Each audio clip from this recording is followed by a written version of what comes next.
Hey everyone, welcome back to my channel. In this video, we will be creating a splash screen using the official Android API method. Okay, so traditionally we used to create splash screen that consists of an extra activity, then handler, right? Android said, let's make it easy for you, and hence they released an API that will create splash screen in just few simple steps. Also, this Kotlin series will cover all the important topics from beginner to intermediate to advanced. And once you're confident enough about all the topics, then we will move on to creating our Kotlin projects. Okay? Alright, with that said, let's begin with creating our project. So here beginners have a lot of confusion with empty activity and empty views activity. So let me clear it for you. The latest Android Studio, that is Flamingo, has kept empty activity as a Jetpack Compose empty activity, which we will surely cover in Jetpack Compose series. But for now, our old empty activity has become empty views activity. Okay? So if you are currently using an old version of Android Studio, then click on empty activity, and if you are using the latest Android Studio, then click on empty views activity. Then click on next. Name it as Snapchat splash screen.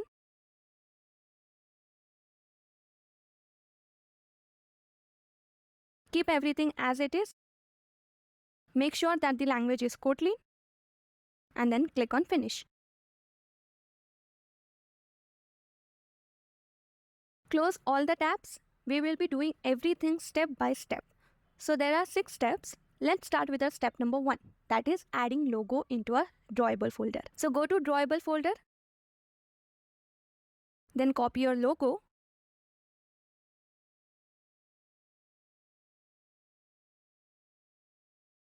and paste it in the drawable folder. Perfect. Also, in the latest method, you have to be very specific with the icon size. Otherwise, it will overlap each other. So at the end of this video, I have mentioned the icon size. Now, let's move on to our step number 2, that is adding dependency in the Gradle file. So go to build.gradle module. This is where we are going to add a dependency. The API dependency is present in the official Android documentation. So go to this link. I'll put the link in the description box. Click on Kotlin. Copy the dependency and paste it in the Gradle module. Remove the brackets.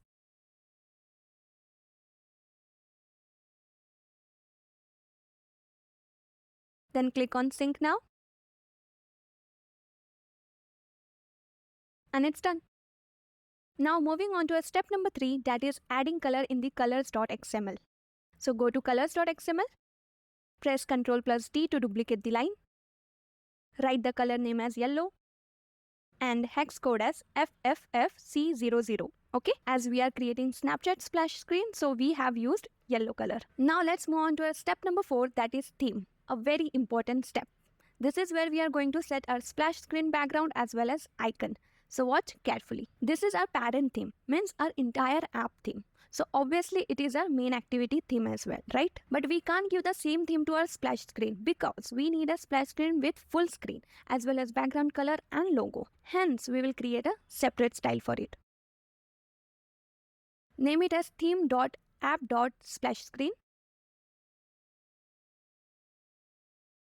and keep the parent as theme.splashscreen. Now inside it, we will add 3 parameters. First for background color, second for icon, and third for main activity. So first let me write Windows splash screen background.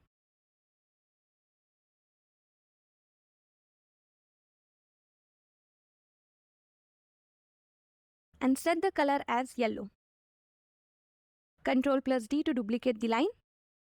So second we will write Windows splash screen animated icon.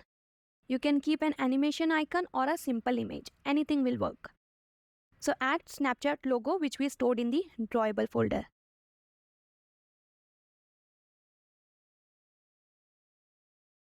Then again Ctrl+D to duplicate the line. Here we will mention the item name as post splash screen theme. That means which theme should be displayed after the splash screen, right? So it has to be our parent theme. Okay. So mention it as page.theme.snapchat splash screen as it is.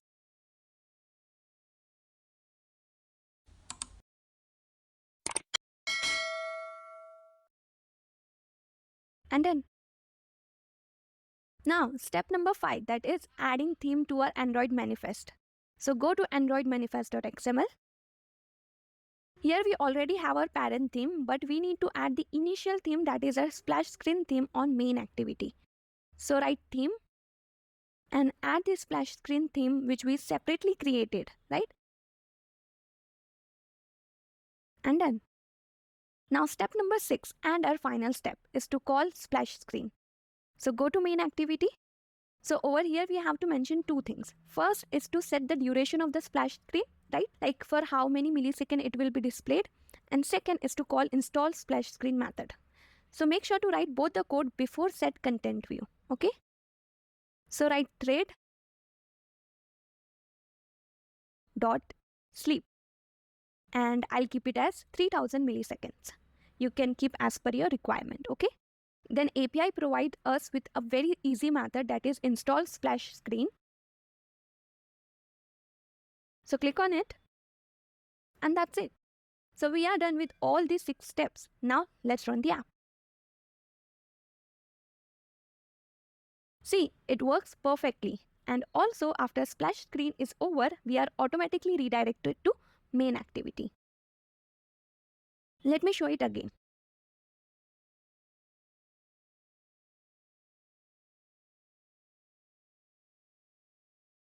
As I previously said about the icon size, so in the same documentation itself, it is mentioned that app icon with an icon background should be 240 into 240 dp and app icon without an icon background should be 288 into 288 dp.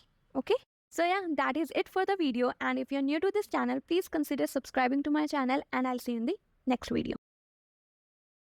Hey everyone, welcome back to my channel. In this video, we will understand a very important topic, that is intent. We will cover all the questions like what is intent, type of intents, and most importantly, we will understand everything through an example. Okay? Also, you will find this question in every Android developer interview, so make sure you watch the video till the end. If you have watched any of my previous video, then you must have seen that I have used intents almost everywhere, because once you will start creating projects, then you will realize how important intents are. Alright, so what is intent? Intent is a class, so basically it provides a communication between two activities or services.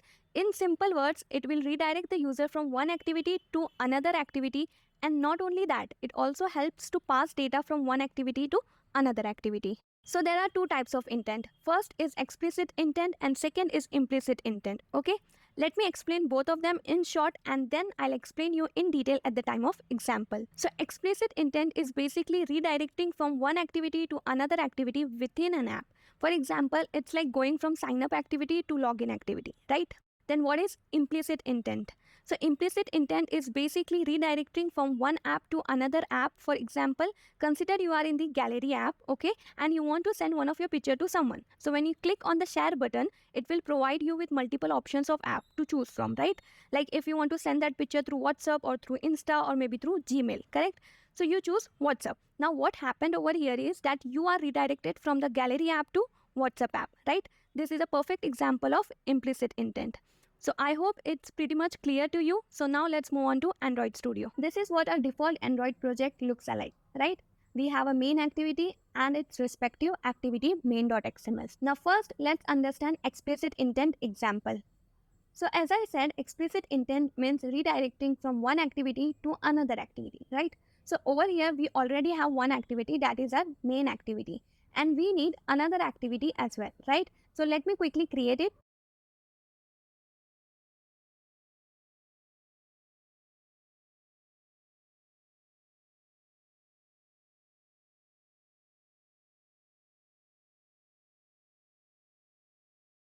And it's done. So now we have two activities. One is main activity and another one is second activity. Perfect. So to redirect it, we will require a button. You can use text view or image view, anything will work. So let me quickly create a button in activity main.xml.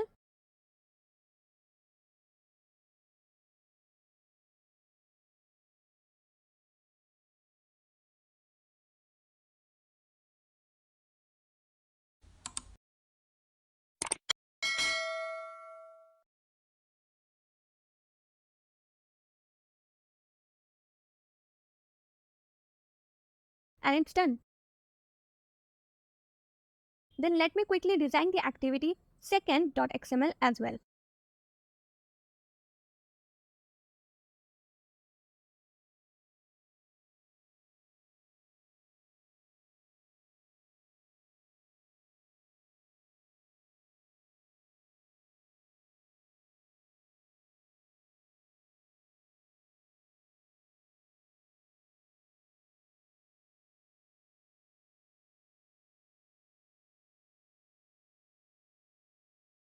I have wrote the text as welcome to second activity. Now comes the important part. So go to main activity. First we need to initialize the button.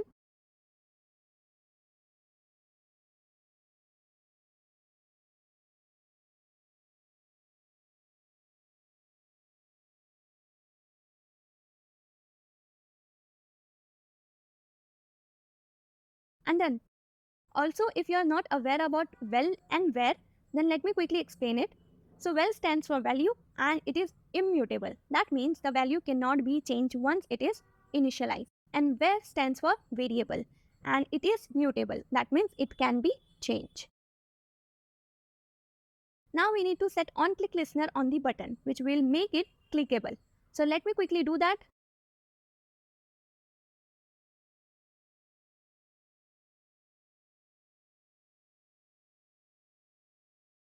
And it's done. Then comes the intent part. So first write well explicit intent. This is our variable name, okay? Then call intent class. First let me write the code and then I'll explain you.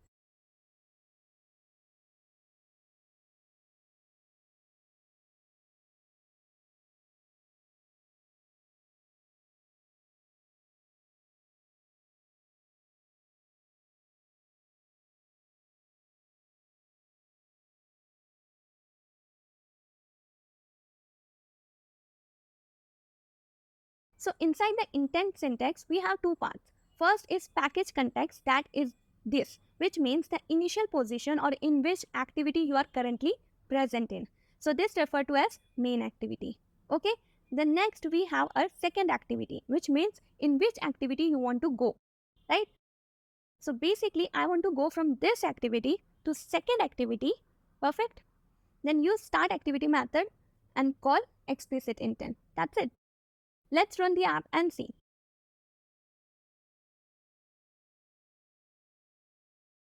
I'll click on explicit button and it redirects me to the second activity. Perfect.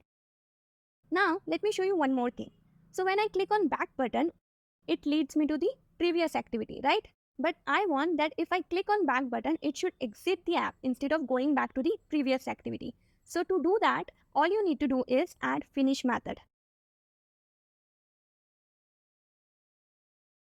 And I reapply the changes and wait. Now let me again click on explicit button. Yes, we are redirected to the second activity. Now when I click on the back button, it exits the app. Perfect. That's what we wanted, right? You can use finish method when you will be creating login activity. So once the user is logged in and if he clicks on the back button, it will exit the app instead of going back again to the login page. Got it? So I hope you have understood explicit intent. Now let's understand implicit intent example. So first let me quickly create a button for implicit intent.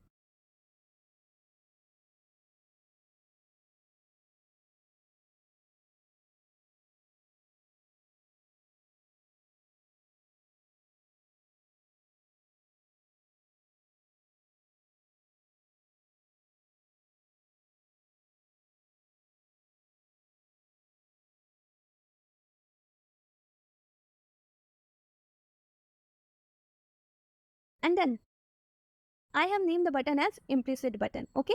So as I previously said, implicit intents redirect from one app to another app. So for this example, we'll be redirecting from our app to another app and that another app will be the Chrome browser. Okay. So let me quickly write the code and then I'll explain you.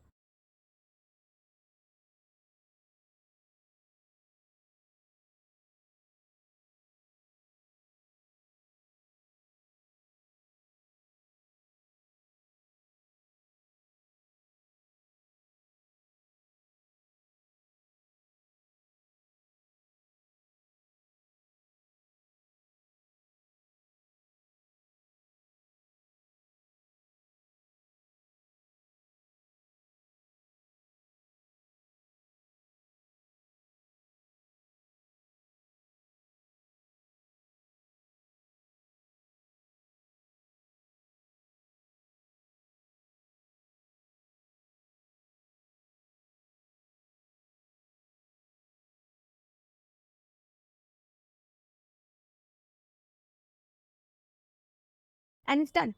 So first I have initialized a URL that is www.google.com. You can write any URL as per your choice. Then I have initialized the implicit button. Then I have set onClick listener on the implicit button, and inside that we have a similar intent syntax but with few different parameters. So let's understand both the parameters. So first is intent.actionView that represents the action of viewing the data specified by the intents data. So basically we just have to view the link, right? So we have used action view. Maybe consider a different situation where you have to select a picture from gallery. Then in that case we will use action pick. That means selecting a picture. Then second parameter is URI.parse the URI. So over here URI is used to identify a resource or provide access to a particular resource. Then parse methods create a URI object from the given URL string. So in simple words, first parameter represents the action to be performed and second parameter represents on where to perform that particular action. Got it? Also, as we have used links, so we will provide URI, but the code will be different for opening email or opening gallery or maybe opening the camera app, which you can easily find it on internet. Got it? Then we have called start activity method and inside that implicit intent. And that's it. Now let's run the app. I'll click on implicit button and see it will provide me with multiple app options to choose from depending upon the command. So for like in our code, we have provided a link, right? And link will always open in browser. So in my emulator, there are two apps that can open this link. First is Chrome and second is a tester browser. So obviously I'll go for Chrome.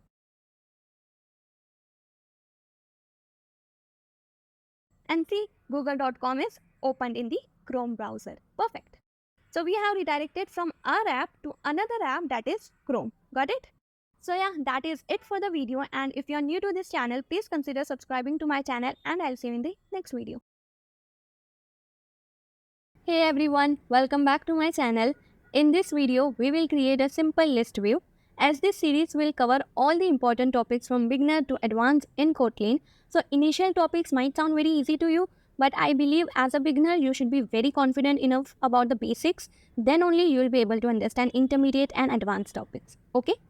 Also, I have observed that my Java videos has more views as compared to Kotlin. So it seems like people have not fully accepted Kotlin yet. But trust me, the future of Android is in Kotlin. So I request you to switch to Kotlin as early as possible. Alright, let's come back to our today's video. As it's a beginner video, hence we will be creating a simple list view. But we do have something called as custom list view, which I have already created a video on it. You can click on the I button to watch. But that's a little intermediate version of it. Okay, so for now, let's stick to the basics. So choose empty views activity, then click OK. Name the project as ListView and click Finish. So first, let's do the prerequisites. Go to colors.xml, press Ctrl+D to duplicate the line, then name the color as blue and hex code as 1A90F1.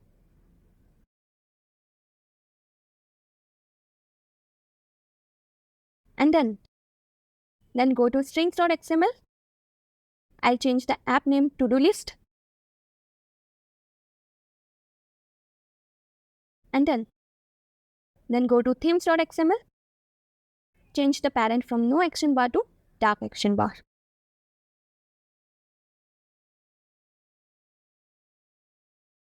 Now we need to add 3 parameters. Let me first uncomment this. So the first item name is color primary and set the color as blue.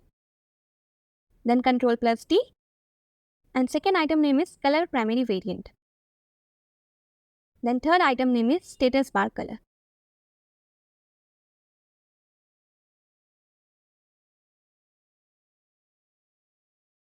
All 3 of them, the color will be blue. Perfect. Now we are done with the prerequisite. Let's move on to activity main.xml. So to make it easy for you, I have divided list view in 5 steps. So the step number 1 is to create a list view in activity main. So let me quickly create it and then I'll explain you.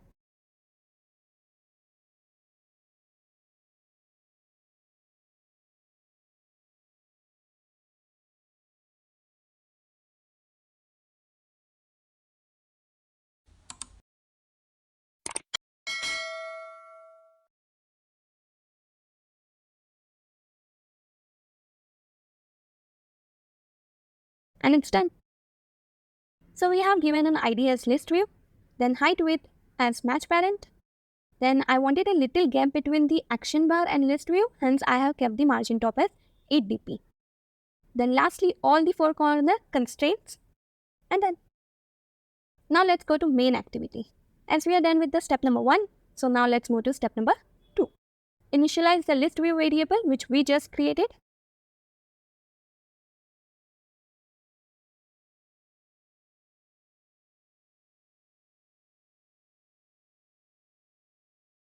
Then we need to create an array list, and in that array list we will store all the list items.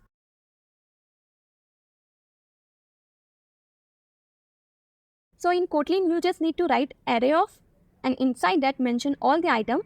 So let me quickly do that, and then I have added 5 items in it. Okay. Now step number 3 is all about adapter. If we were creating a custom list view, in that case we would have created a new adapter class and customize it accordingly. Got it? But as we are creating a simple list view, hence we will be using a predefined adapter. Okay?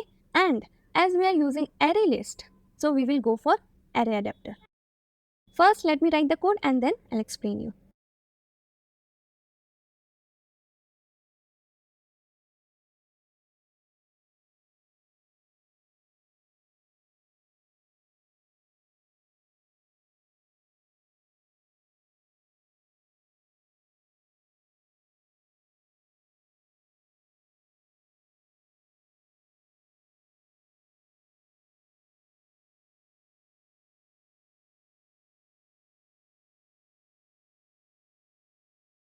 So we have created an array adapter and stored it in the variable called as list adapter. Got it? Now let's understand the syntax of array adapter. So over here we have 3 parts.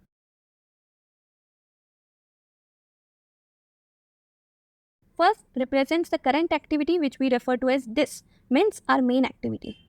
Then second represents the layout. So we will be using a predefined layout of ListView which is provided by the IDE itself. That is simple list item 1. And then third should contain the array list. So we have created an array list named as list item, right? So we will mention it over here. Okay. Then in the same step, we'll set the adapter on the list view. If you remember, in Java, we used to write a set adapter method. But in Kotlin, you just have to write adapter. And we are done with this step number 3. Now our next step is step number 4. So our list view is created, but we need to make sure that all the items in the list view should be clickable, right? So to do that, we need to set onItem click listener on the list view.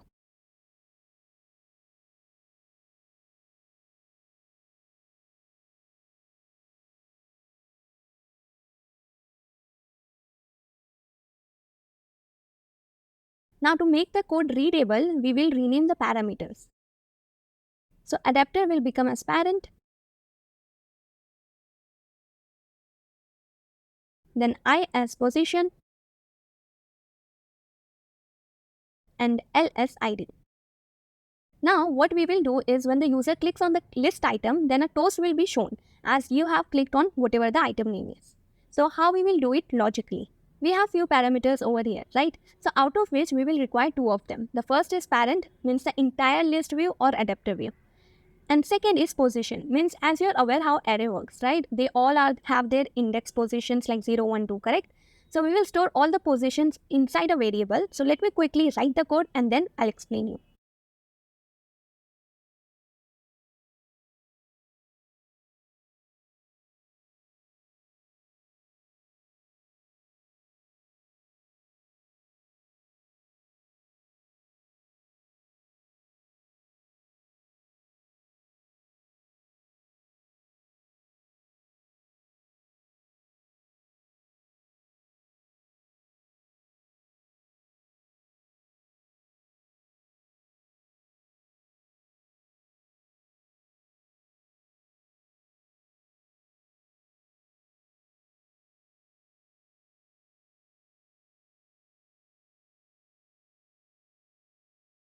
See, we have stored the item position using the getItemAddPosition method in the selected item variable in a form of a string.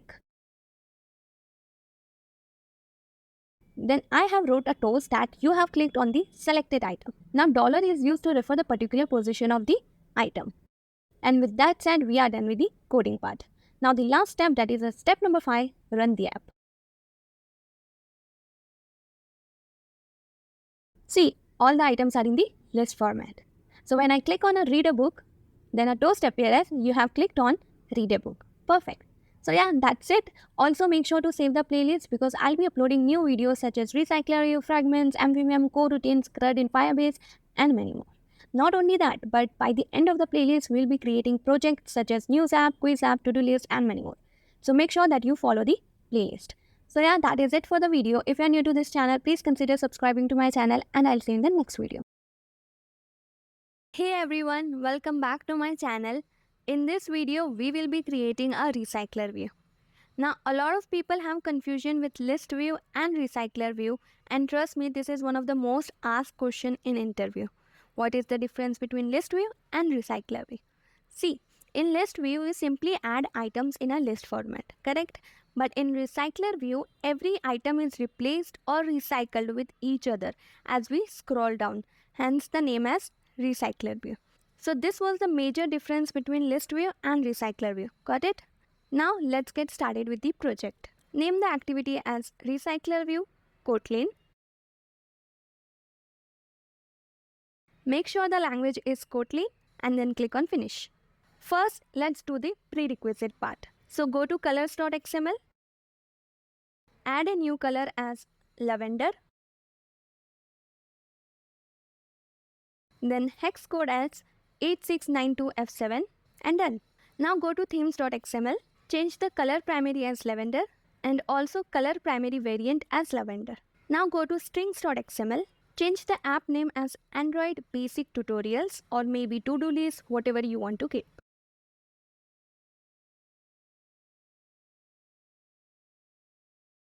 Now we will add all the images in the drawable.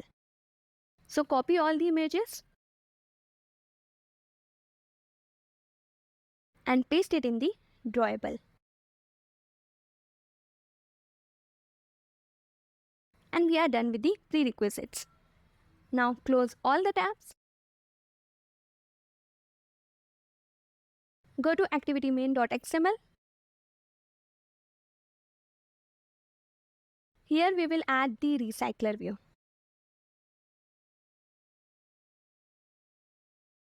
So make sure width and height is match parent. Then keep the ID as recycler view. And then margin top as 12 dp. That's it. Now, as we are creating recycler view, so we will require a specific item layout, right? So right click on layout, then new, and then layout resource file. Name the activity as item layout and click OK. Now, here we will design a very simple layout in which we will have one image view and one text view. Got it? So instead of constraint layout, I'll use card view.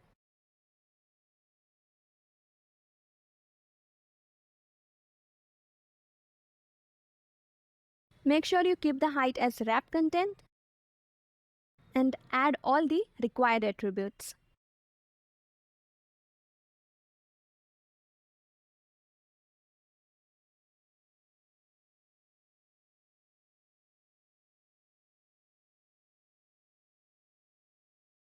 Now inside the card view, we will create a constraint layout. And inside that constraint layout, we will create our image view. Keep the width and height as 60 dp. Then ID as image. And then add all the required attributes.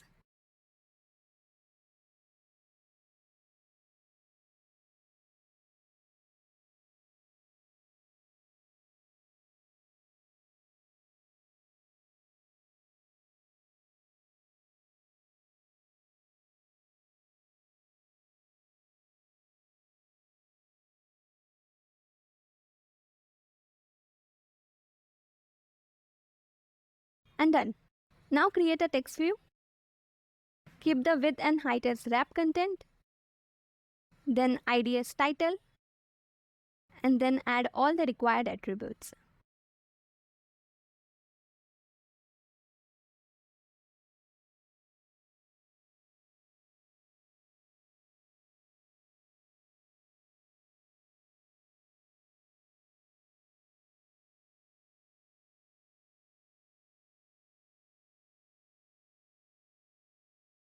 And done. Now, as we are creating RecyclerView, we will require a data class as well as adapter class. So first, let's create data class. Right click on package name, then new, and then Kotlin class. Choose data class and name it as data class. So we have two elements, right? One is image view and second is text view, correct? So all you have to do is declare both the variables over here. Now let's create the adapter class. So right click on package name, then new, and then Kotlin class. Name it as adapter class. First, let me write the code and then I'll explain you.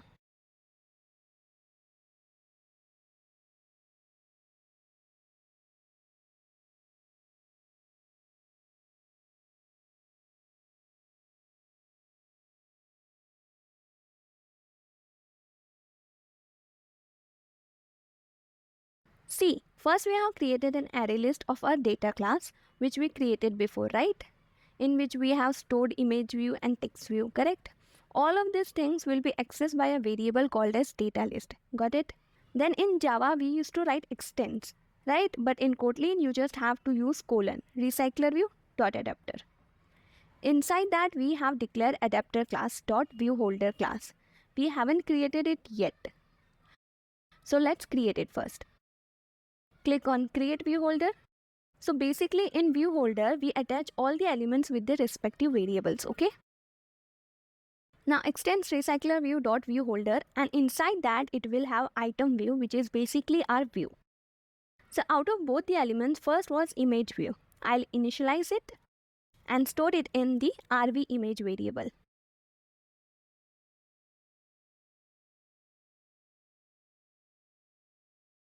And then the same way I'll do it for text view as well and store it in the RV title variable.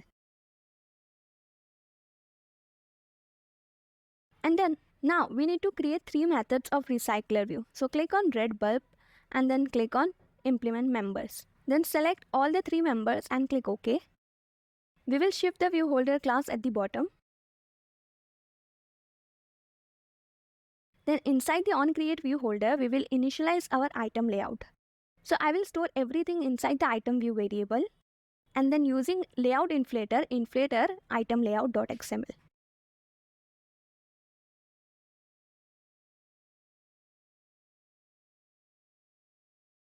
Then return the item view. Now inside the onBind view holder, we usually attach the elements variable with their respective data variables. First, I will store the position which we get from data list in the current item variable. Then with the help of holder, we will set RV image using setImageResource to its current item of data image. And same way we will do it for RV title as well. But here instead of setImageResource, we will use text and done. Then the last method, that is getItemCount. Here we will set the size of data list, which is nothing but our data class array list. And that's it. Now let's move to our main activity. Declare all the necessary variables.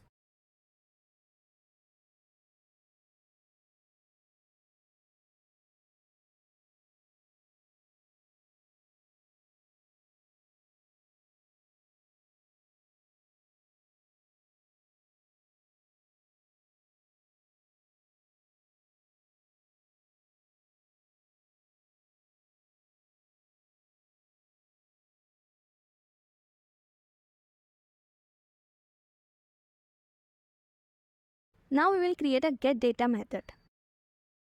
So private fun, that is function, then getData. First let me write the code and then I'll explain you.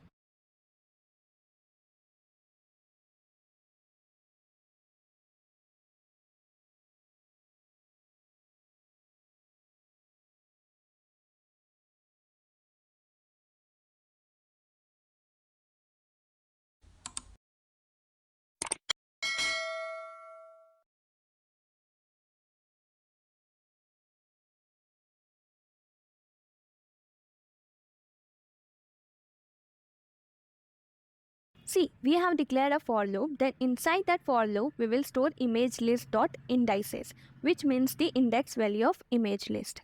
So basically in image list, we will store all the images in an array format. Then the for loop will run until it reaches the index value, which means the end of an array list. Got it? And then we have stored the index value in the I variable. Now we have declared a variable called as data class, in which we have called the actual data class. And inside that, mention the parameters. Make sure that you mention the parameters in their exact position like the way you call them in data class. So for like example, we have called image first and then title in the data class, right? So the same way over here, we have first called the image list and then title list. Got it? Both of them have I, which means the index value, right? Then we will add all of this thing in the data list. So the data list is nothing but a array list of data class only. Got it? Then set the adapter on the recycler view, and that's it. We have already declared image list and title list, but now let's initialize it. So first create an array of image list, and inside that array include all the drawables. So let me quickly do that.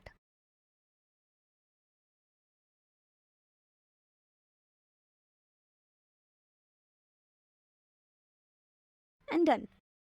Then the same way I'll create an array of title list, and inside the array include all the string. So let me quickly do that.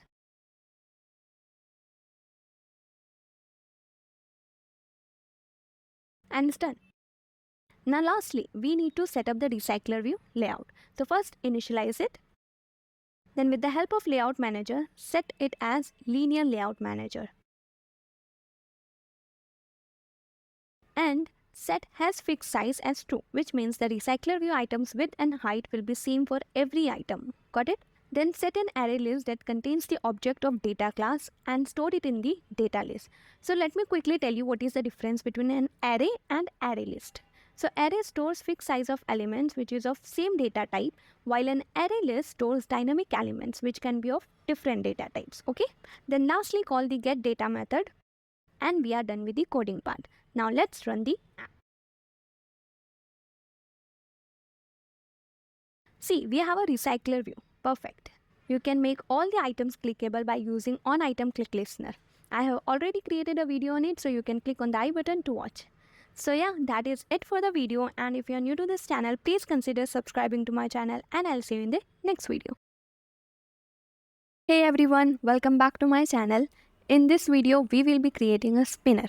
So basically in simple word, it's like a drop-down list. This is our 5th video from the series of Android Kotlin Basics to Advanced, so make sure that you save the playlist. Now back to the video. So in spinners, the user will have different options to choose from. For like example, there is a form, and in that form it asks for the country. So the spinner will have a list of countries through which user will choose from. You got my point, right? Again, spinners have different types: simple spinner, custom spinner, or expose drop-down. But in this video, we will cover a simple spinner. With that said, let's create the project. Choose empty views activity and click on next. Name the activity as spinner. Then click on finish. Let's first do the prerequisites. So go to colors.xml. Press Ctrl+T to duplicate the line. Name the color as blue. And hex code as 1A9DF1.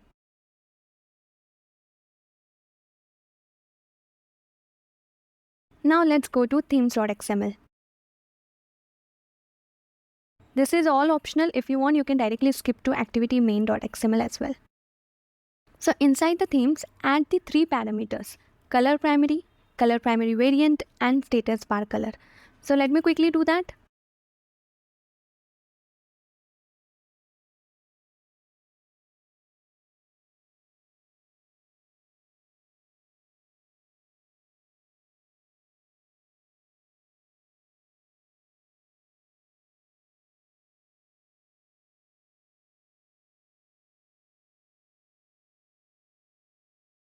And it's done. Now I will add a background in the drawable.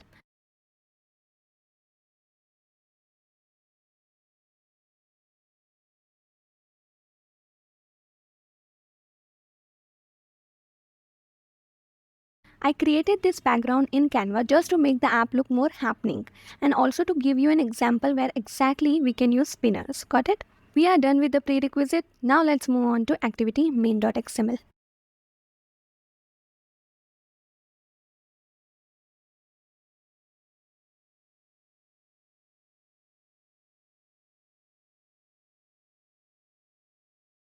So instead of constraint layout, I'll be using relative layout.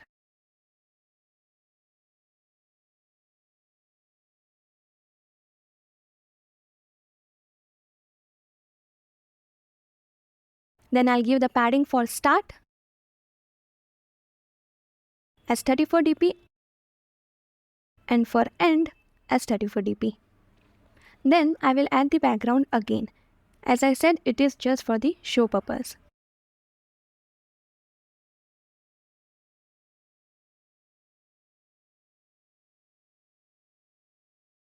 Next, of course, a spinner.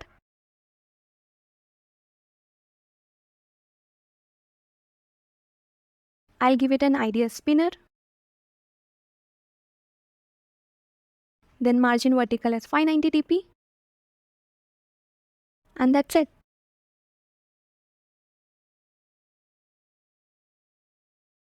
Now go to main activity. Let me quickly tell you what we are going to do here. So the code might look similar like the ListView code, okay? If you haven't watched the video, click on the I button to watch. So first we will create a list of all the items that will be present in the spinner. Then we will create an array adapter. Then we will set on item selected listener. And then lastly add a toast. Got it? First declare the spinner and initialize it. So let me quickly do that.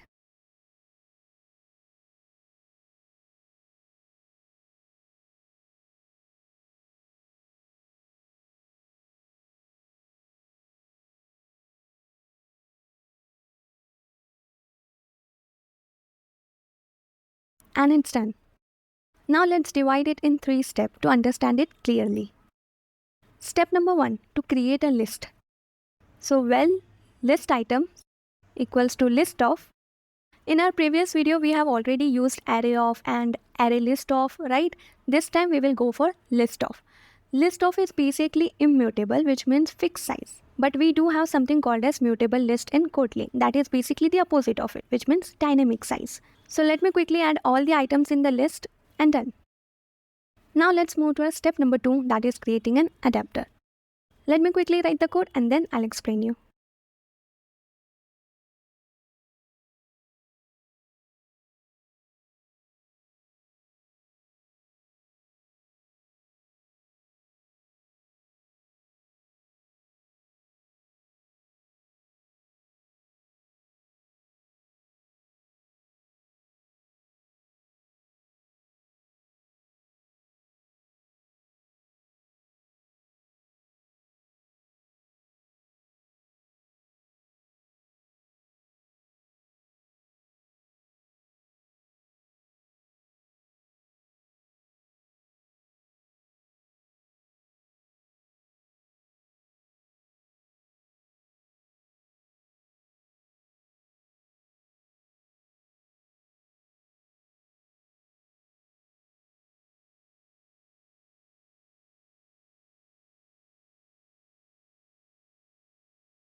So first we created an array adapter which has 3 parameters.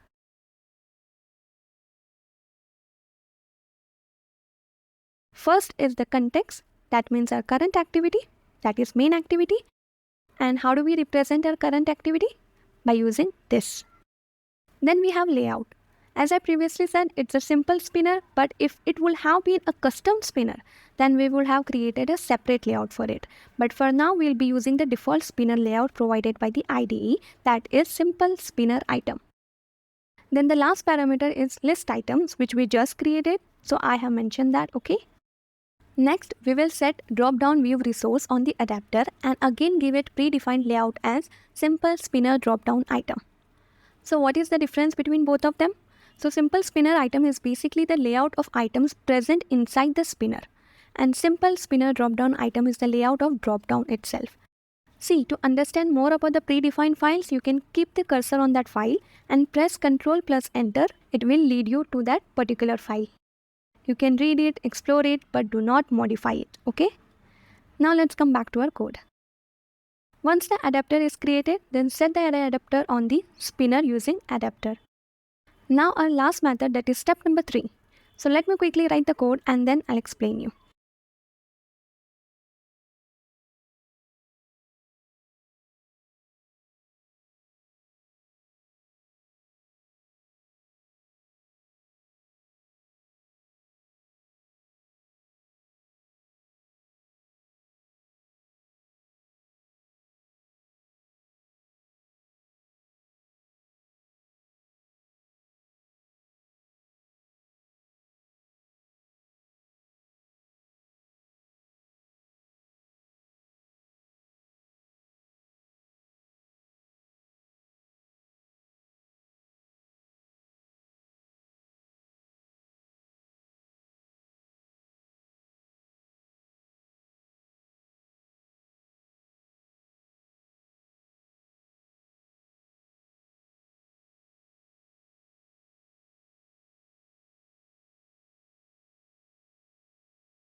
And it's done.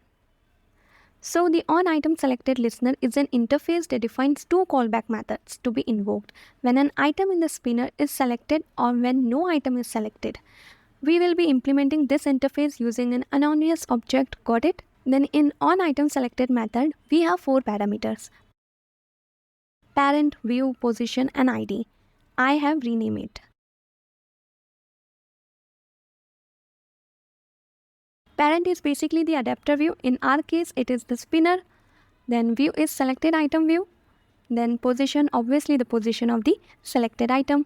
And then ID is the row ID of the selected item. Got it? Now, why we need to know this? Because we will be giving a toast of the selected item. And to do that, we will require the parent, that is spinner, and obviously the selected item position. Correct? So parent dot get item at position, that is the method we will be using to retrieve the position of the selected item. And then we will convert it to string using toString method. Then selected item is then displayed in a toast message using toast.makeText. This @main activity refers to the context of the main activity, and text as you have selected whatever the selected item is will be using the $sign and then the duration of it. Got it? Lastly, we will call onNothingSelected method when no item is selected, and in that case we are not supposed to do anything. Hence, I will leave it as blank. And that's it. Now let's run the app. It looks great. Let me click on the spinner.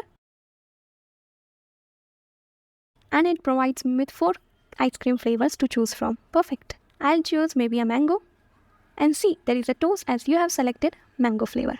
Great. So yeah, that is it for the video. If you are new to this channel, please consider subscribing to my channel, and I'll see you in the next video. Hey everyone, welcome back to my channel. In this video, we will be creating an alert dialog box. There are different types of dialog box. For example, dialog box using checkbox, or dialog box using radio buttons, or maybe a simple dialog box with yes and no option. Got it? So for this video, we will be going for a simple alert dialog box with 2 options. So with that said, let's create the project. Choose empty views activity, then click on next. Name it as alert dialog box.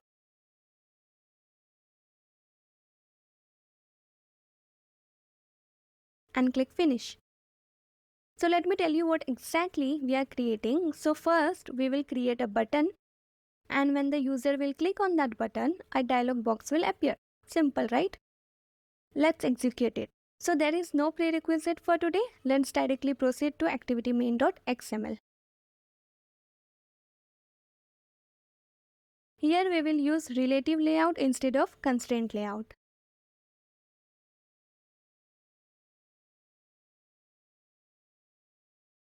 Then remove the text view. So first, as I said, I will create a button. Keep the width and height as wrap content. Give it an ID as show button. Then a text as show alert dialog. And lastly, center in parent as true. And that's it.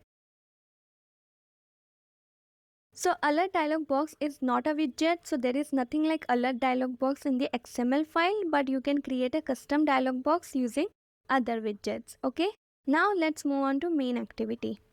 To make the code easy to understand, I have divided it in 3 steps. So let me give you an overview that in the first step, we will declare and initialize the button which we just created. Then in the second step, we will create a method, and then in the third step, we will call the method inside the onClick listener. That's it. So let's do it step by step. Now, step number 1, that is declare and initialize the button. So let me quickly do that.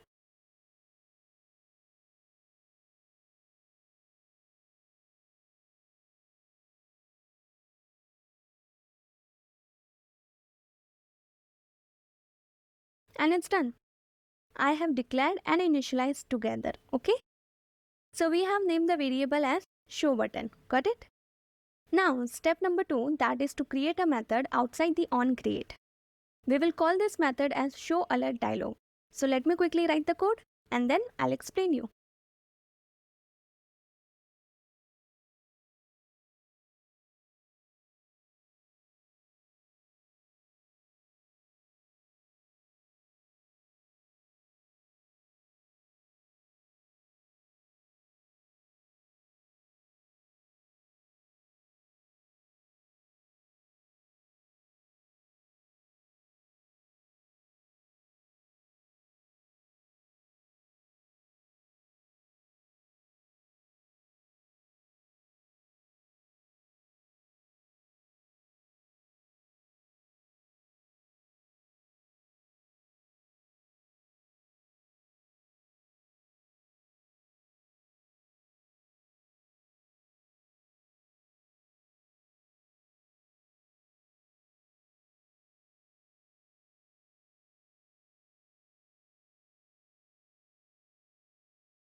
and it's done.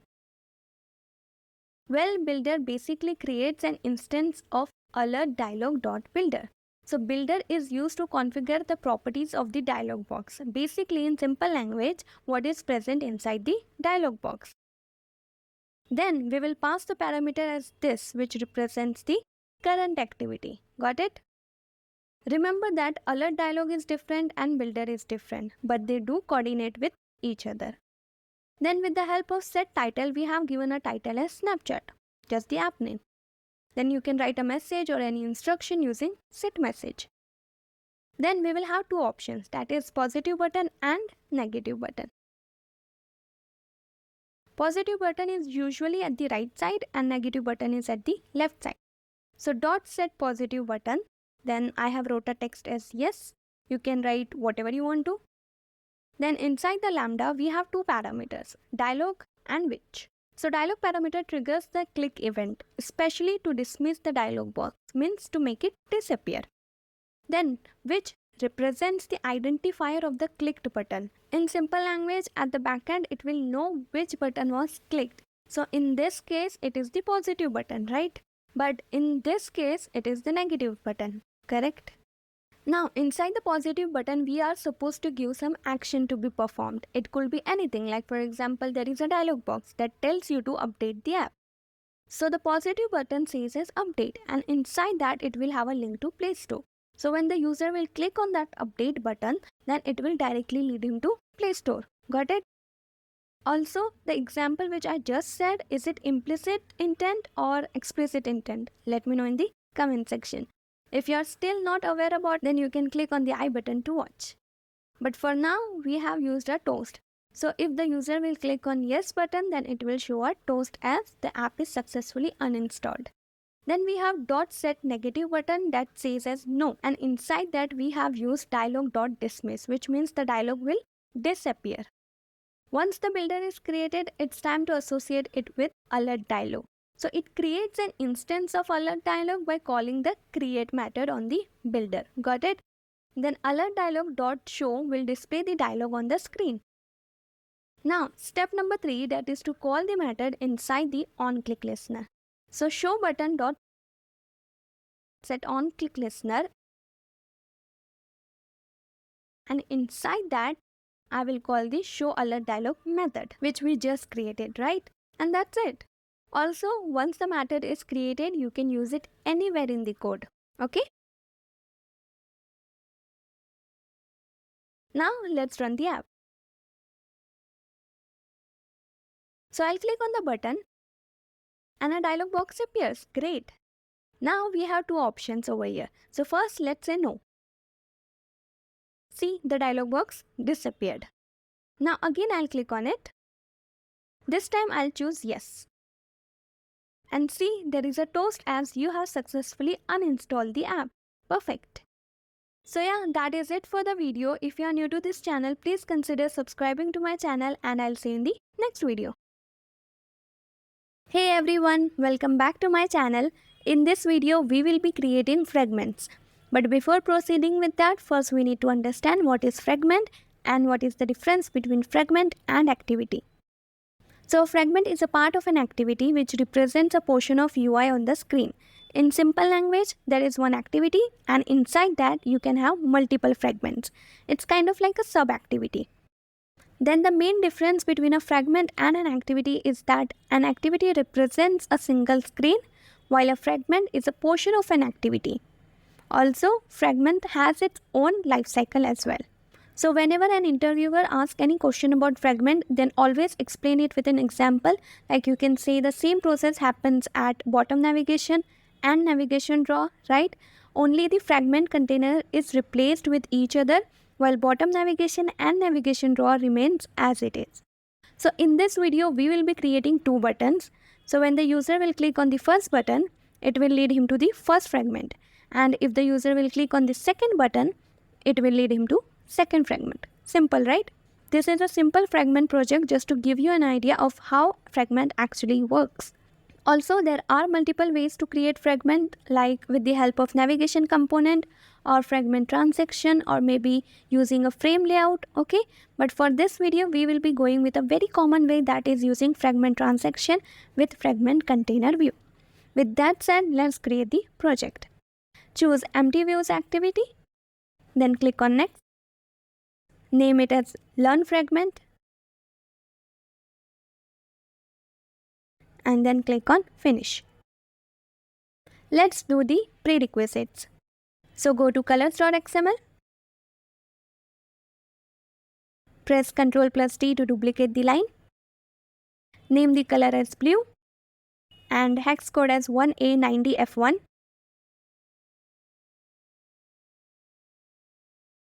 Then next, name the color as yellow and hex code as FFD230. Now go to themes.xml, uncomment the line and write the color as blue. Then duplicate the line and write the item name as color primary variant. Again duplicate the line and write Android status bar color. And that's it. Now go to build.gradle app. Here we'll be adding view binding. I have already explained it in my previous videos, but still I'll explain it in short. Remember, we used to write find view by ID in main activity to initialize the element, right? It's kind of increase the code length and also very boring to do it for each and every item, right? So instead we have a better solution for it, that is using view binding. So all you have to do is write view binding and inside that enable equals to true. That's it. Then sync now. So now you don't need to write find view by ID. Instead, you just have to mention the element with binding. I'll explain it in more detail in main activity. Okay. Now let's move on to activity main.xml. As I previously said, here we will be creating a fragment container view with two buttons. Okay. So let's do it. We will keep constraint layout as it is. Then give it a padding as 16 dp. Inside constraint layout, we will create a fragment container view. Keep the width and height as 0 dp. So we usually keep 0 dp when the element is dependent upon the constraint. Then give it an ID as fragment container in camel case.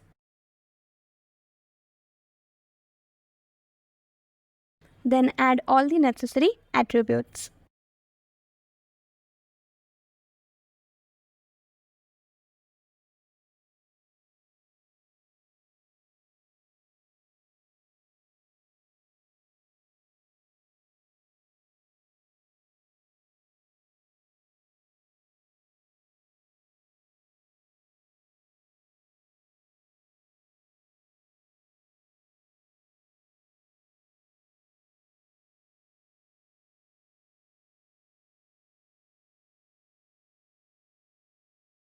We haven't created button fragment 1 yet, but we will create it now.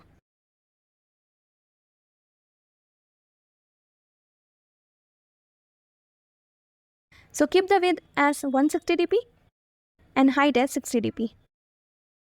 Then the ID as button fragment 1.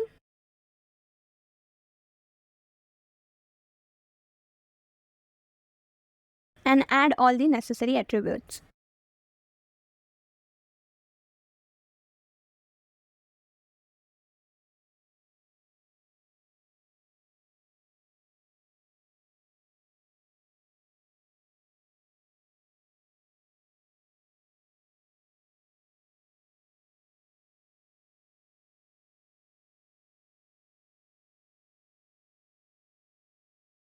Again, I have not created button fragment 2 yet, but we will create it now.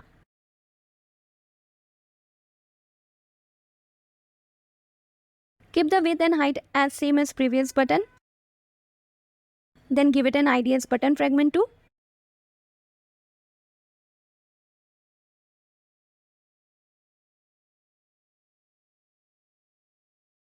Then add all the necessary attributes.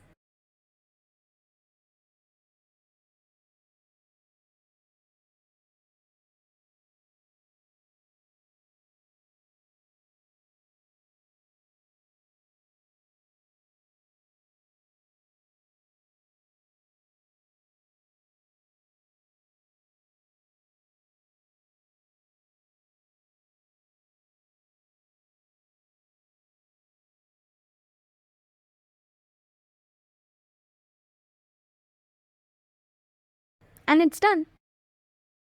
This is how it looks. Now, of course, we need to create fragments, right? So we will be creating 2 fragments for button 1 and button 2. Okay? So to create fragment, right click on package name, then new, and then fragment.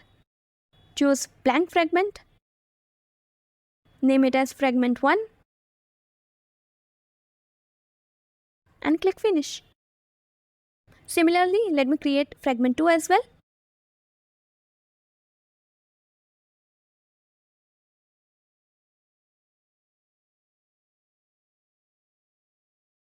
And it's done.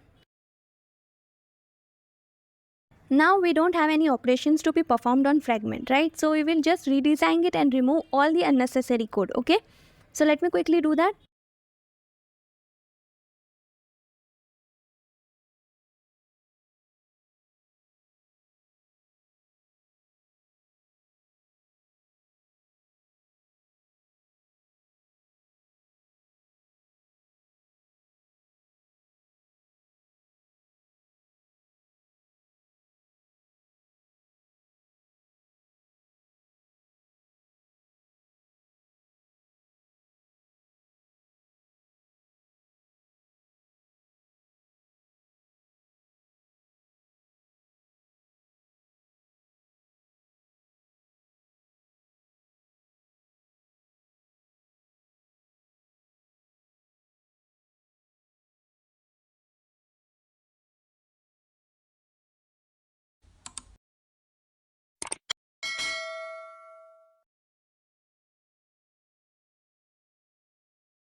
And it's done.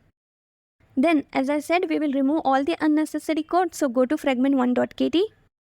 Let me quickly do that.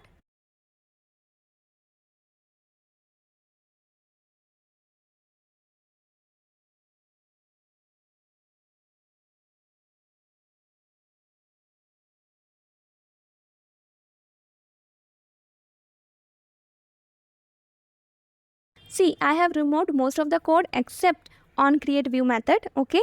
Because this is where your fragment is executed and also it's your view layout is present over here. Similarly, let me do it for fragment2.kt as well.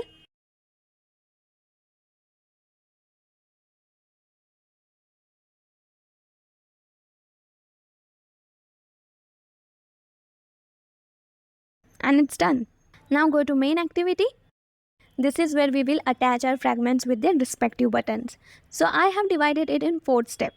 Let me give you a quick overview. So in first step, we will declare all the variables. Then in the second step, we will set the binding. Then in the third step, we will create a go to fragment method. And then in the fourth step, we will call the method inside the button on click listener. Simple, right? So let's do it step by step. So step number 1, declare all the variables. So let me quickly write it and then I'll explain you.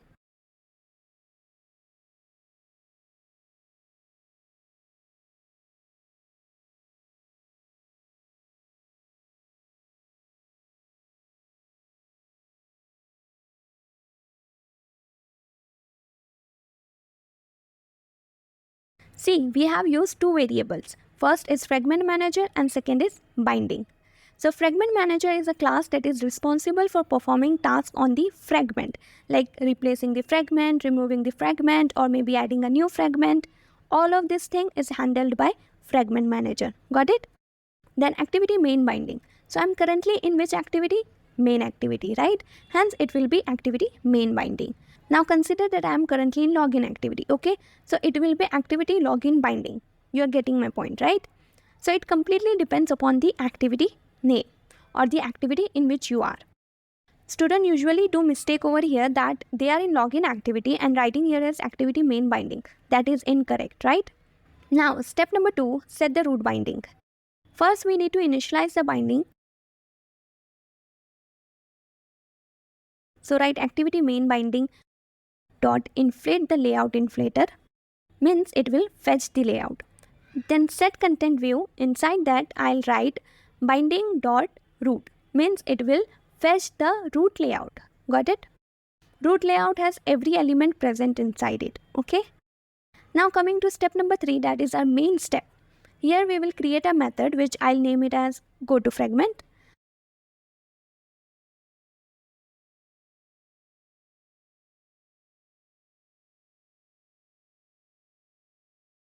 So let me quickly write the code and then I'll explain you.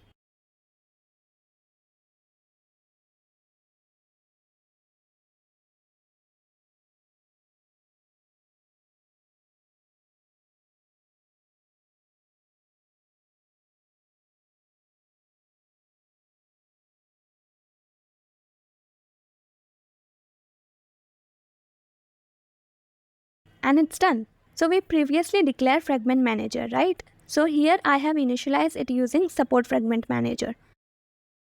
So support fragment manager basically returns the fragment manager. Then as I said, fragment manager have different methods, right? So here we will be using replace method. So entire syntax is divided in 3 parts. So begin transaction starts a series of transactions. So basically transaction is a set of changes like adding or removing or replacing that can be applied to fragments, okay? Out of which we will be using replace method. So it replaces an existing fragment with a new fragment in a specified fragment container which we created in activity main, right? Then lastly, commit method is called to apply the transaction. So basically it commit the changes made during the transaction. Simple, right? Now step number 4 and our final step, that is calling the method inside the onClick listener. So as I previously said, we don't need to initialize element using find view by ID. Instead, we will write binding dot button fragment 1 and see it automatically detects it. Then set onClick listener on it. And inside that I will call go to fragment method which we just created, right? So inside the bracket we need to mention the fragment that we want to navigate to. So if the user clicks on the button fragment 1, then it will lead him to fragment 1, obviously, right?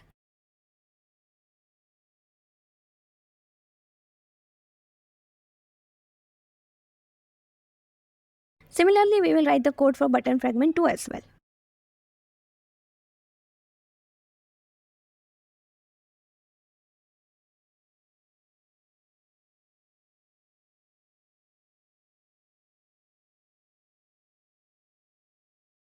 So over here, if the user clicks on button fragment 2, then it will lead him to fragment 2, right? And that's it. Now let's run the app. So initially it will show you activity main itself. You can set the initial fragment if you want to. But now when I click on fragment 1 button and it navigates me to fragment 1, great. Then I click on fragment 2 button and it navigates me to fragment 2. Perfect. See, both the buttons are at their original place. Only the fragments are replacing each other. Got it? So yeah, that is it for the video. If you are new to this channel, please consider subscribing to my channel and I'll see you in the next video.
Hey everyone, welcome back to my channel. In this video, we will create navigation drawer.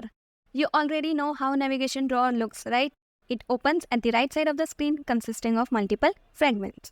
I have already explained fragments in detail. You can click on the I button to watch. So in this video, we will create navigation drawer with 4 fragments and 1 toast. Got it? So let's create it.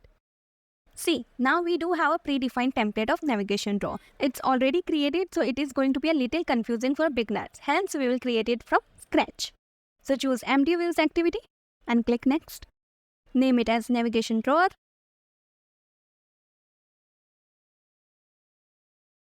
And click finish. Let's first do the prerequisite. So go to colors.xml.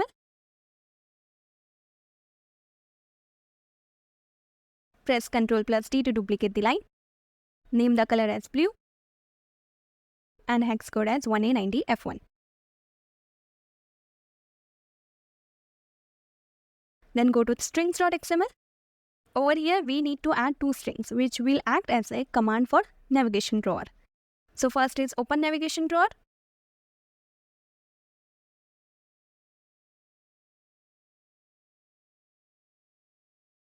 And second is close navigation drawer. And that's it. Next, go to themes.xml. Make sure parent theme is set to no action bar because we will be using a custom toolbar instead of action bar. Okay. Then uncomment it and write the color as blue. Then duplicate the line and write the item name as color primary variant. Then again duplicate the line and write the item name as Android status bar color. And that's it. Next, I will require a logo image that will be present in the navigation header. So let me quickly copy paste it.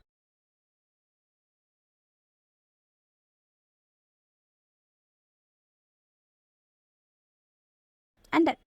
You can download the image from the link in the description box. Now we also need to add 5 vector assets, basically the icons. You can search as home, settings, share, info and exit icons. Okay. So let me quickly add all of them.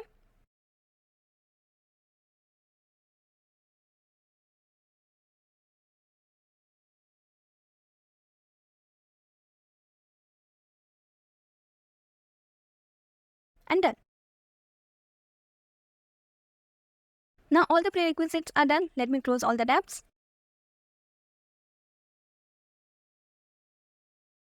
Now listen to me carefully. As we are creating navigation drawer, so first we will create a menu, then we will create a header and then combine both of them in the activity main. Got it? So let's first create menu. Right click on the resource folder, then new and then Android resource directory. Choose resource type as menu and click OK. Now once the directory is created, let's create the menu inside it. So right click on it, then new and then menu resource file. Name it as nav_menu and click OK. Now inside it we will create 5 items: home, setting, share, about and logout, out of which 4 of them will be fragments and 1 will be a toast. We will see that in main activity. Okay. Now first keep the tools show in as navigation_view.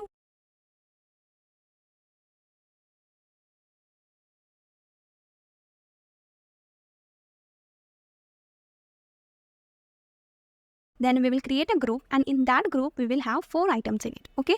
So first keep the checkable behavior as single, which means you can click one at a time like radio button. It's like you can't click 2 fragments at the same time, right?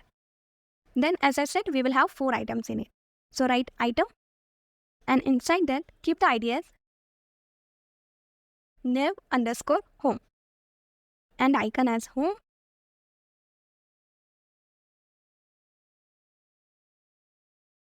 Then give it a title as home. Similarly, we will create other 3 items as well. So let me quickly do that. And it's done. See, we have home, settings, share and about. Now I need a separation line and logout item. So to create that, write item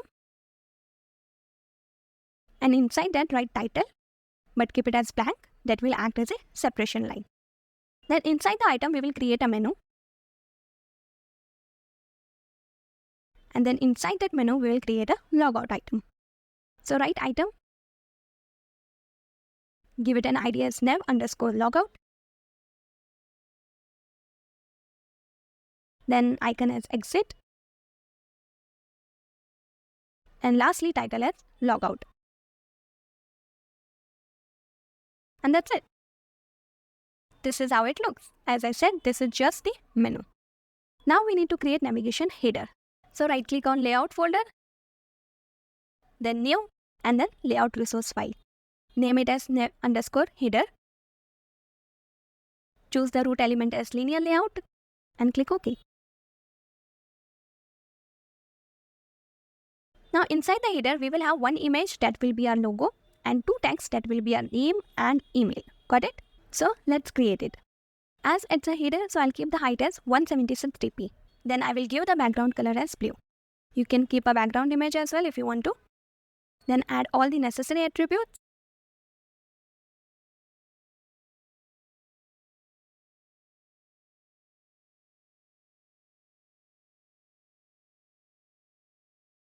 Now inside the linear layout, as I said, I will add one image view and two text view. So first let's create the image view. Keep the width and height as wrap content and src as a logo. Then create a text view. Keep the width and height as wrap content and all the necessary attributes.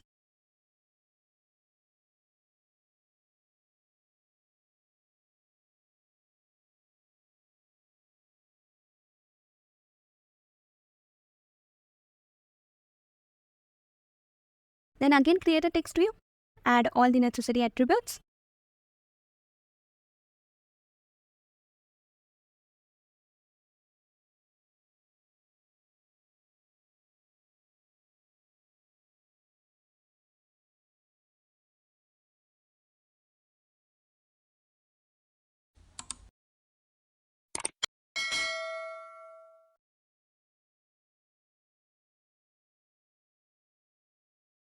And that's it.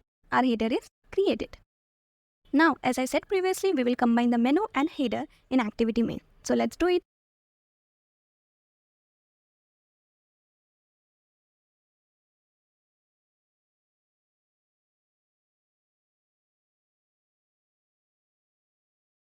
Create drawer layout.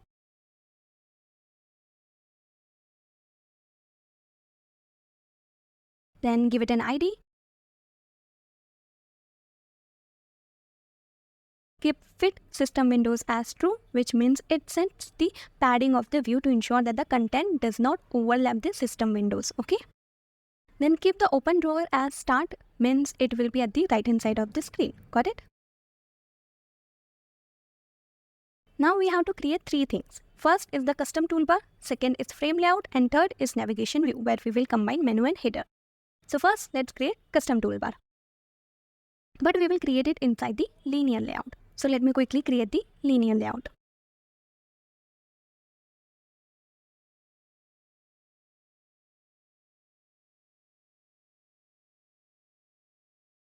And then inside it, I'll create the toolbar.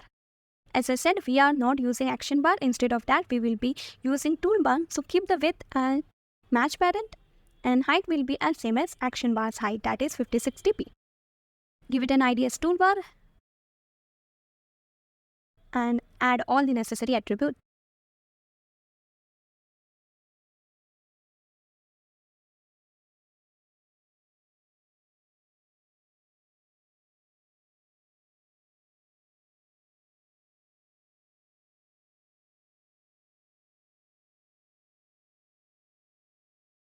And done. Then we will create frame layout. So I guess you guys are aware how fragments work, right? So basically they replace each other in a fragment container, and that fragment container will be our frame layout. So keep the width and height as match parent and ID as fragment_container.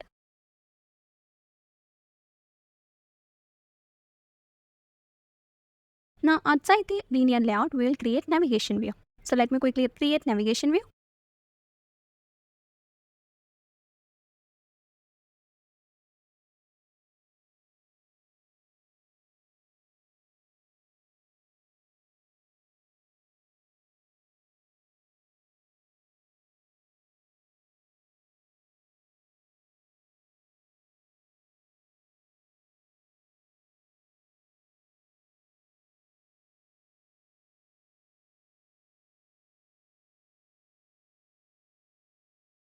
and done. See, I have kept the layout gravity as start, means it will be on the right hand side of the screen. Then in header layout, I have attached the nav_header which we created. And similarly, I have attached nav_menu in menu. Then with the help of item icon tint and item text color, I have kept the icon and text color as blue. Simple, right? And that's it. Now, as I said previously, we will have 4 fragments. So let me quickly create it.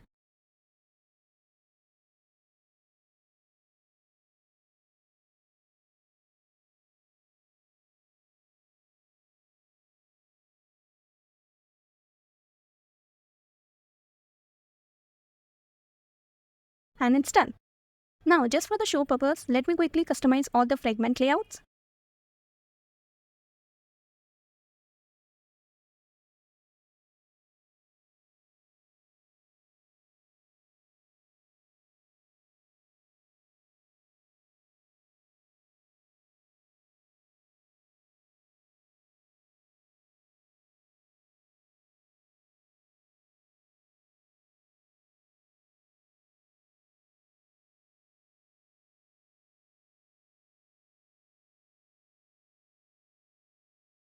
And it's done.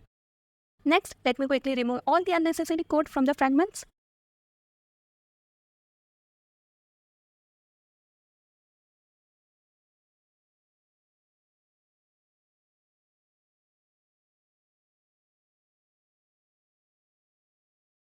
And it's done. Now let's go to mainActivity.kt. So I have divided it in 8 steps. Let me give you a quick overview. So in first step, we will declare and initialize drawer layout. Then in second step, we will initialize the toolbar. And in the third step, we will initialize the navigation view. Next, in the first step, we will set the navigation drawer menu on the action bar toggle. Then in fifth step, we will create a replace fragment method. Then in the sixth step, we will create on backtrace method. Next, we will set the default fragment, and lastly, the 8th step, we will create on navigation item selected. And that's it. Now let's create it step by step. So step number 1, that is to declare and initialize drawer layout. So let me quickly do that.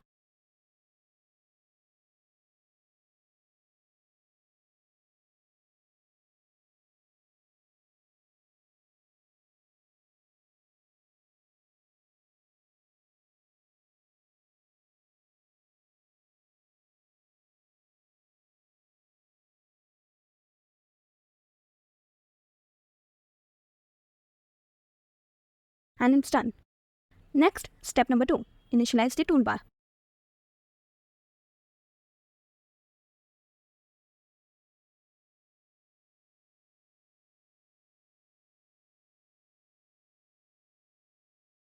Then using set support action bar, I'll set the toolbar.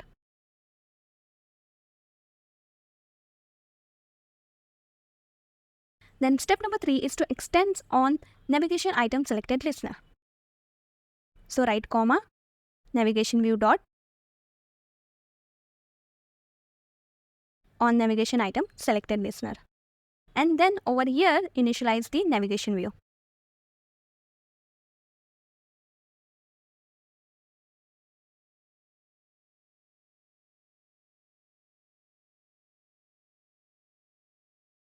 Then using navigation item selected listener, set it as this means set navigation item selected listener on this. That is our main activity, right?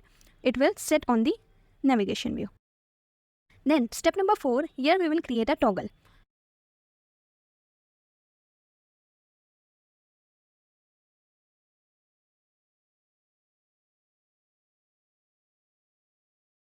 So the action bar drawer toggle class is responsible for handling the interaction between the navigation drawer and the app's action bar. That is basically a toolbar. So let me quickly write it and then I'll explain you.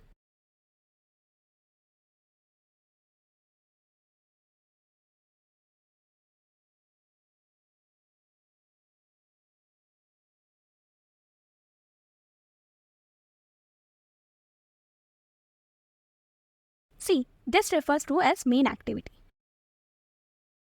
Then comes the drawer layout that contains navigation drawer. Then third is toolbar that we created. And lastly, the string that represents the accessibility description for opening and closing of the navigation drawer. Then add toggle on the drawer layout using add drawer listener.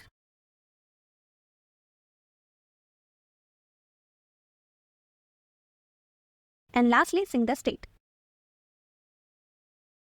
Now, step number 5 is to create a replace fragment method using fragment transaction. So let me quickly write it and then I'll explain you.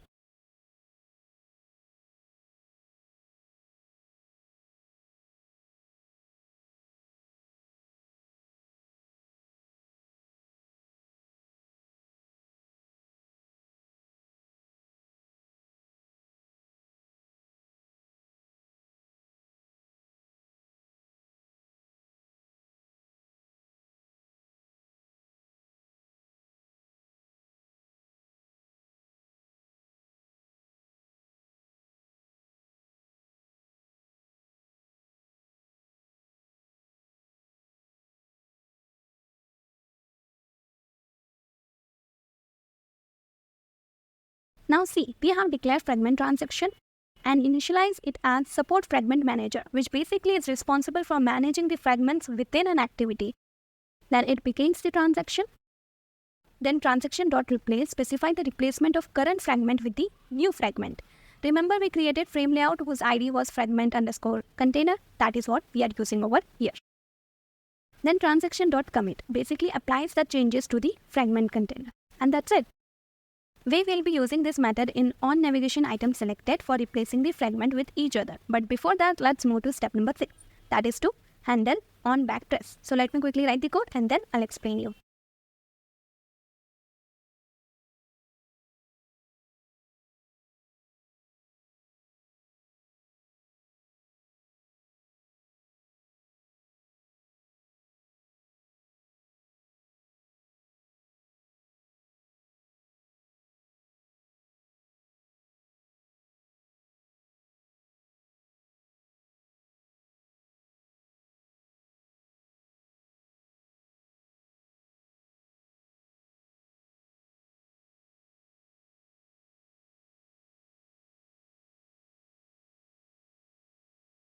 Now see, on backtrace means if the navigation drawer is open and we click on the back button, then in that case what will happen? We will handle that. Okay.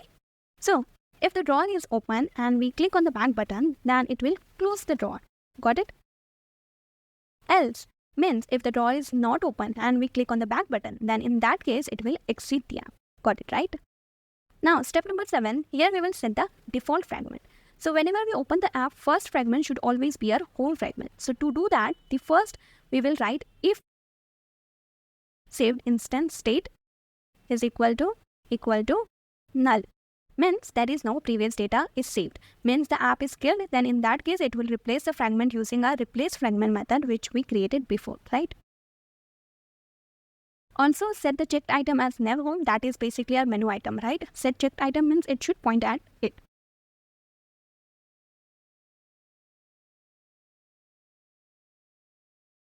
Now step number 8 and our last step, that is to create on navigation item selected. So write override fun basically function, choose on navigation item selected. Then inside it I'll use when. If you want you can use if else as well. So write when and inside it I'll write item.item ID, which means it will take the item ID from the menu which we created before, right? So we have 5 menu items, right? Home, settings, share, about and logout.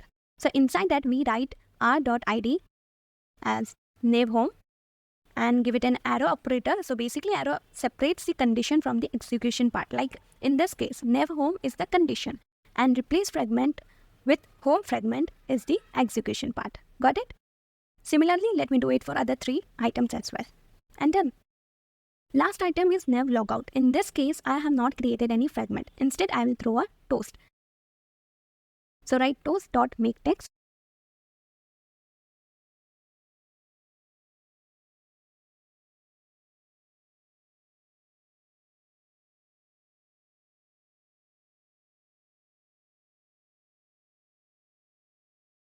and done.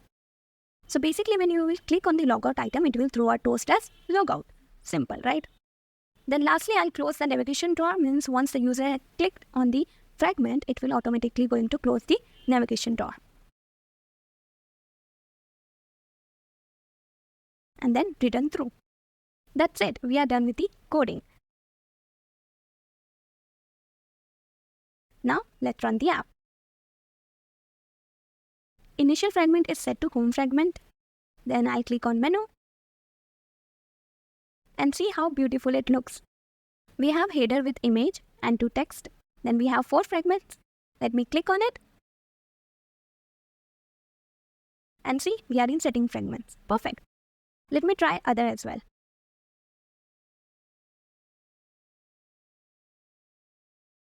And all of them works perfectly fine. Then let me click on logout and see there is a toast as logout. Great. So yeah, that is it for the video. If you are new to this channel, please consider subscribing to my channel and I'll see you in the next video. Hey everyone, welcome back to my channel. In this video, we will create bottom navigation. It's not going to be a fancy bottom navigation. Instead, it will be a simple bottom navigation that is easy to understand for beginners. If you want to create a fancy bottom navigation, then I have already created a video on it. You can click on the I button to watch. So the logic is kind of like navigation drawer where we have to create menu and fragments. Got it? So yeah, with that said, let's create it. Android Studio does provide a predefined template for bottom navigation where everything will be already created. You just have to customize it. But we will create everything from scratch. Hence, we will go for empty views activity. So choose empty views activity, then write the name as bottom navigation. And click OK. Now, let's do the prerequisite first. So go to colors.xml.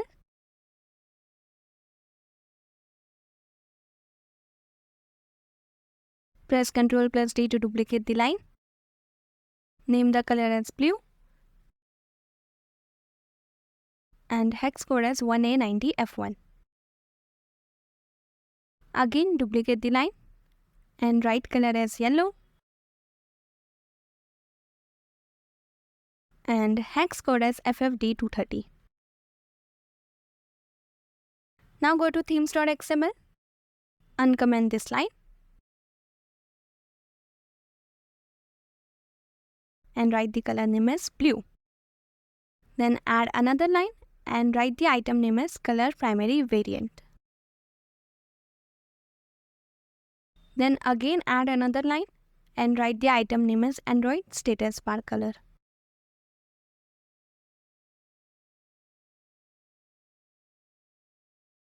Now we need to customize the active indicator.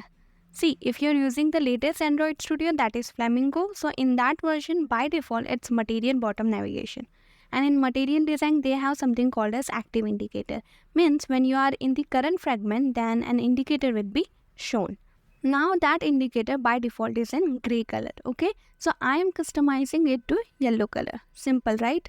So write the style name.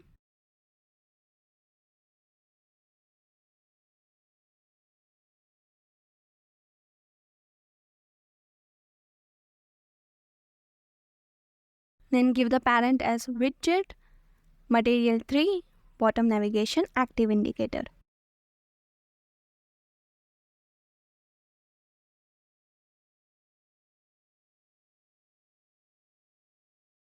Then inside it, write the item name as Android color.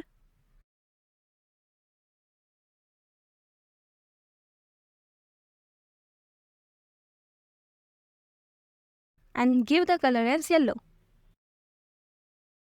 And that's it. Now we need to add 5 vector assets. You can search their name and add them accordingly. First, let me show you how to add vector asset. So right click, then new, and then vector asset. Search for home and click OK. Got it? Let me quickly add all of them and done. Now all the prerequisites are done. Let me close all the tabs. As I said, it's kind of like a navigation drawer. So if you remember in navigation, we used to create a separate menu which used to contain all the menu items, correct? And then we will attach that menu in activity main.xml. Got it? So right click on resource folder, then new, and then Android resource directory. Choose the resource type as menu and click OK. Then inside it, we will create bottom menu. So right click on it, then new, and then menu resource file. Name it as bottom underscore menu and click OK. Then inside the menu, we will create 5 items in it. First is home, search, then in the middle add button, then reels, and last one is profile. It's kind of like an Instagram bottom navigation. Got it? Now let me create the first item.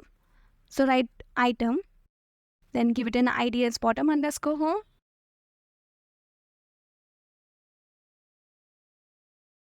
then give it a title as home and icon as home. Now let me create the second item. So copy the code and paste it. Make sure to change the ID, title and icon.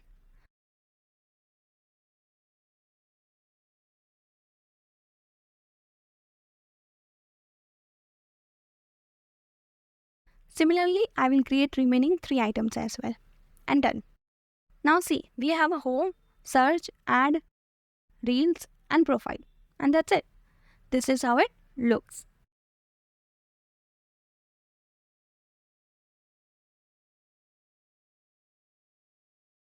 Now we need to attach this menu in activity main bottom navigation. So go to activity main.xml.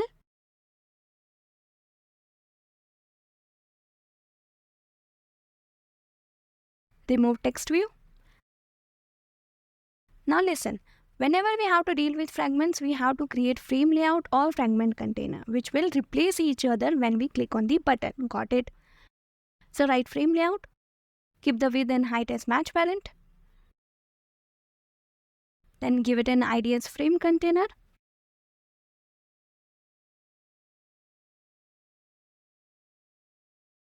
and done. Now we need to create obviously a bottom navigation where we will attach our bottom menu, right? So create bottom navigation view, keep the width as match parent and height as wrap content. Then give it an ID as bottom underscore navigation.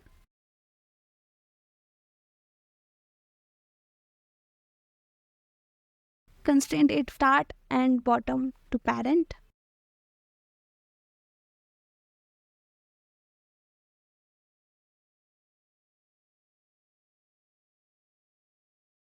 Then attach the menu which we created before.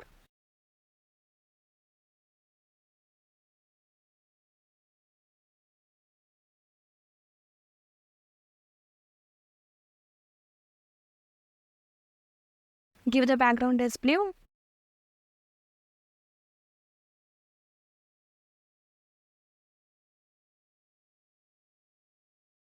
Then icon color as white.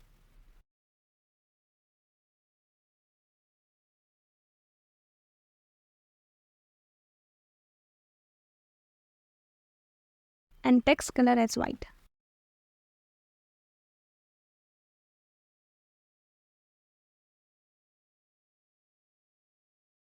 The icon looks kind of small, so I'll give the icon size as 30 dp.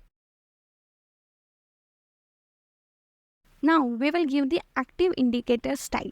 So write item active indicator style and attach the style which we created in themes.xml before.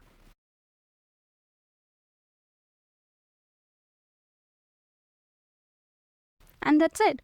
This is how it looks. Perfect. Now we need to create fragments. So we have 5 items, out of which we will be creating fragments for 4 items only and other items will be as a toast. Got it? So right click on package, then new and then fragment. Choose blank fragment.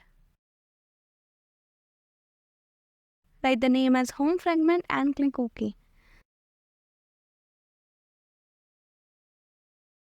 Similarly, I have created other fragments as well. So it's home fragment, profile fragment, reels fragment and search fragment and their respective fragment layouts. Now let me quickly customize all the fragments.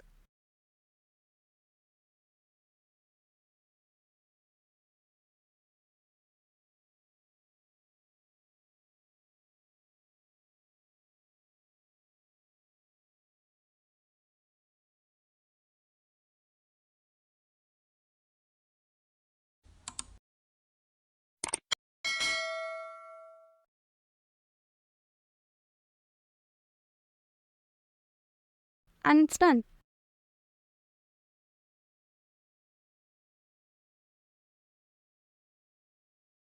Also, let me quickly remove all the unnecessary code from the fragments.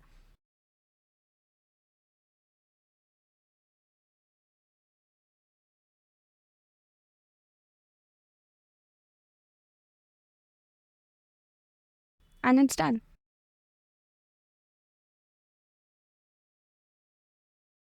Now let's go to main activity.kt. This is where we will attach our fragments with bottom navigation view. And it's way more simpler than navigation door because we don't have to deal with action bar or toolbar, right? Now, as always, I divide it in steps. So for this one, it's just 4-step process. Let me quickly give you an overview. So first, we will declare and initialize the bottom navigation view. Then in second step, we will create a replace method. Then in third step, we will set on item selected listener. And last, in the fourth step, we will create an initial fragment. And that's it. Sounds simple, right? Let's create it. Step number 1, let me declare and initialize bottom navigation view.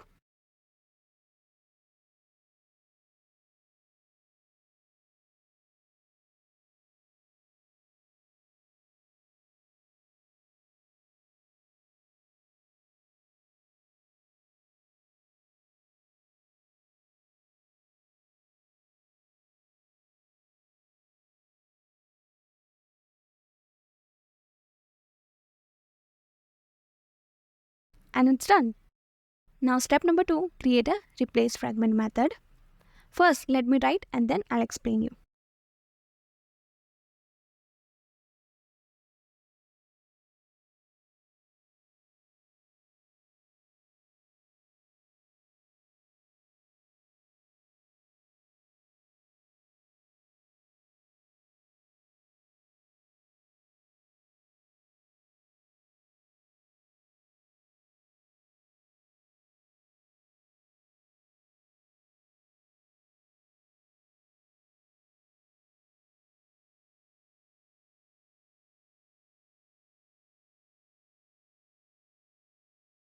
Now see, support fragment manager is responsible for managing the fragments within an activity.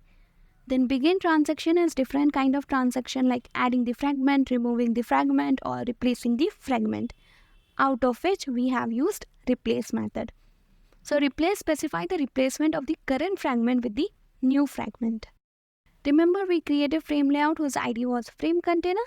That is what we are using over here.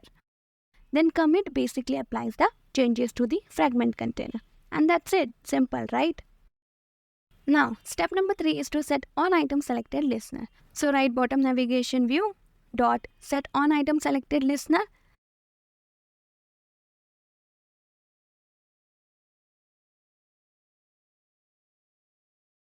Then inside the brackets write menu item which will be associated with the item ID.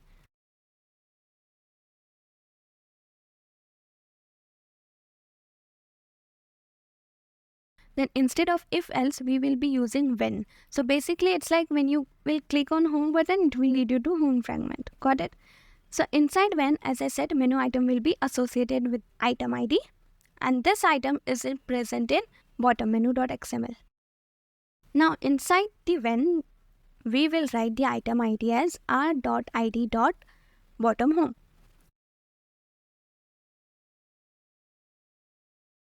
And then arrow operator, and inside the brackets we will use a replace fragment method.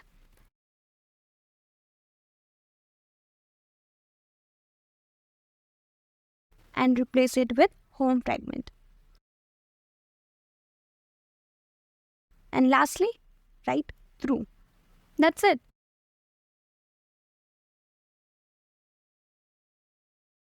I will copy paste it and make the necessary changes.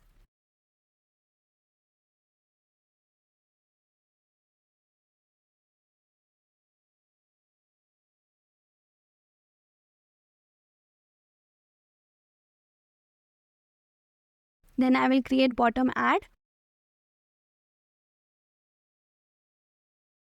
And as you remember, we have not created add fragment. So instead, we will throw a toast. So write a toast.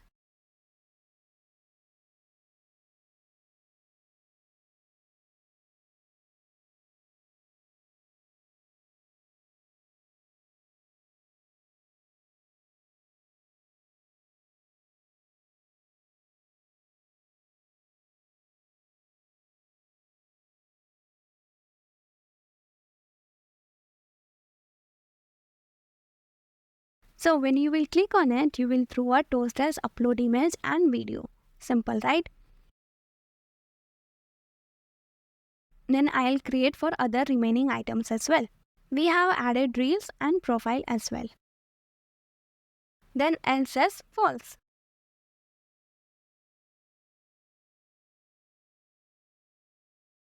Now step number 4 is to keep an initial default fragment. So like when you open the app, this should be the first fragment, and we will keep our initial fragment as home fragment.